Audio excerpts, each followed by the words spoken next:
Hi, I'm Donna Jordan from Jordan Fabrics. Today I'm going to show you how to make a quilt called It's Black and White. This is a pattern designed by Coach House Designs, and it's real easy. There's only two sizes of blocks. We have a big block and a little block.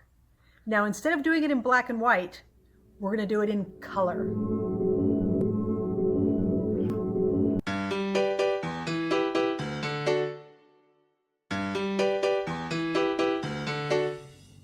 I have a beautiful group of fabrics from Moda.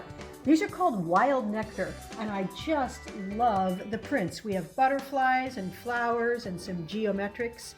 So for this pattern, we need 8 different prints for the bigger blocks. And then we need 2 solider prints that have a lot of contrast for the corners. So all we need is a ½ yard of each of these 8 prints. And then the corner prints take 3/4 of a yard here and 3/4 of a yard here. So I'm going to get all of those cut off the bolts and ironed up and cut into the blocks that we need.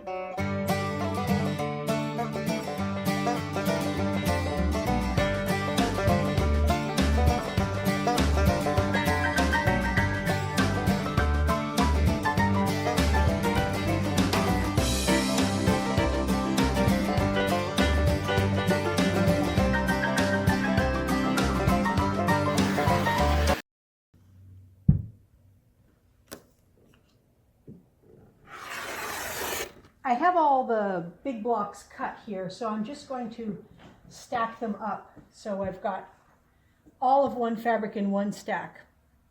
The cutting is all done. It's really simple because there's only 2 sizes. So all of these blocks are going to get these corners. Then all of these bluer blocks are going to get the corally colored corners. So what we need to do next is we need to mark the back of all of these squares. So this is what the pattern calls for. We're going to make a diagonal line on the back of every square. It's kind of relaxing if you like to draw on the back of these. It's kind of mindless. You don't have to concentrate a lot. But I don't like to take the time to do that. So I'm going to take these right over to my machine. And I have a line on my machine. And so I can just use that line to sew right from here to here.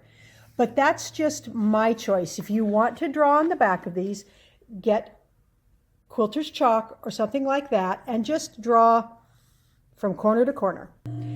Let me show you what I'm talking about for these corner blocks. We are going to put one of these in each corner, and we're going to stitch from this corner to that corner. And I have a line right here on my machine. So all I have to do is put the top right where the needle is and keep this bottom on that line. So not over here, not over there. Just keep it right on that line as I stitch.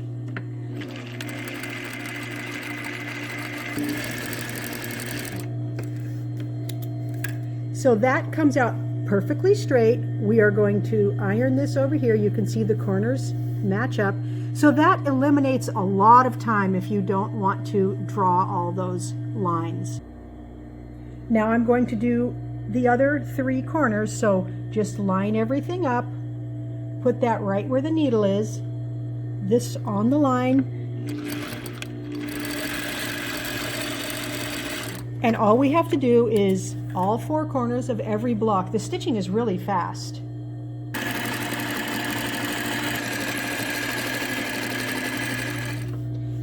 That block is done. We're going to take it over to the ironing board, press it, and trim off the excess. So I like to iron it flat first, and then we're just going to open up each corner, and then I use a little bit of steam. And after all the corners are done, we're going to trim off the back 2 layers of seam allowance. And I just use my scissors here. You can take it over to your cutting table if you like, but it doesn't really matter if it's not perfectly straight because the seam is straight. So we're going to do that for every corner, and we're going to do this for all the blocks. It's a really, really fast pattern. So even though it's called It's Black and White, the pattern we have, it's a version of a snowball. Here are some of the other blocks. you can see how fast the whole quilt is going to go. So we only have 8 different prints, and there's only 10 blocks of each print. So I'm going to stitch the corners on all of them, and then I'm going to show you how we're going to lay those out. Then we're going to stitch the rows together, and then the quilt will be almost done. I have a tip that will help you stitch the blocks fast. I'm going to stitch all 4 corners on, and I'm not going to trim the threads in between. So I'm going to stitch this one on, and I'm going to pull a little bit of extra thread there, and I'm going to go right to the next piece. I would have been leaving a tail of thread there anyway, so I'm just going to leave that there and go to the next one. Pull it out a little bit, go to the next one, and I'm not even going to trim those threads. They may get trimmed when I do the corners, but I usually leave long tails on anyway, and then trim any threads that show when I stitch the blocks together. Now I'm less likely to have this come over into my patchwork because it's attached, and this just makes the block stitch up quite fast. I have all the blocks laid out, and I've stitched some of the rows together. So these rows are already stitched together, and here I've got a loose row. It's real easy to get them stitched. There's not very much matching, and if you look closely here, it doesn't show up very much if you don't get this perfectly lined up. But this one you do want lined up. You want this one lined up really carefully, but it's real easy to get that lined up if you iron your seam allowances in your rows in opposite directions. So let me show you what I'm talking about. I made this whole row here, and all of these seam allowances are facing this way. Then the next row, I ironed all of these seam allowances the other way. So what's going to happen when I put these together? This seam allowance is facing that way, and on the underside, the seam is facing the other way. So you can just feel with your fingers if they're lined up. They just butt right up like this, and it's really easy to line these up. I don't even pin it. I just sew along there, and it's matched pretty well. So I'm going to finish sewing the rows. I don't know if you noticed, but I have my blocks laid out in diagonal lines. Let me show you. So I've got this fabric all on a diagonal, this one all on a diagonal. And I think that gives it a nice balance. That is what the pattern shows, but you can mix them up in a random pattern if you don't like the diagonal rows. So I'm going to finish up the rows, put some borders on, and get this quilted. Here's our finished colorful, it's black and white quilt. Now I added 3 borders to the quilt because I really like borders, and I think it finishes it off very nicely. So mine came out bigger than the pattern called for. Mine is, I think it's 63 by 77. So it's a really large throw or a twin size. It was really fun to quilt. I used a flowery pattern with some leaves. I didn't want to take away from the snowball look that we have here.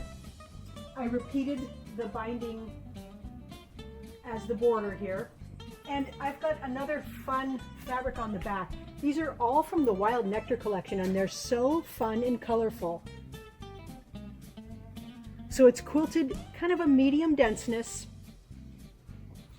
It doesn't really take away from the patchwork on the front. Now again, you can see how important it is to match these spots here, but it doesn't show as much if you don't have these perfect. So most of mine came really close, but I didn't worry too much if they weren't perfect. So this took 8 different fabrics, and you can see I put them in diagonal rows. So each fabric is in a diagonal row. If it's near the edge here, then you've got another row of it down there. So I played around with it a little bit so that it felt balanced. You could work in more fabrics if you want. You wouldn't have to do just 8. This is a really easy pattern to make bigger or smaller, and it really got done in about 4 or 5 hours. It was really quick. Thanks for watching our tutorial today on how to make the snowball quilt. Now we have something really exciting. We're going to do a quilt giveaway. We're going to give away 2 of the quilts that we've made here. We're going to do one on Christmas Eve and one on Christmas morning. You need to follow us on Instagram to get all the details on how to win these quilts. Now, we don't have very many followers yet on Instagram, so you have a really good chance of winning.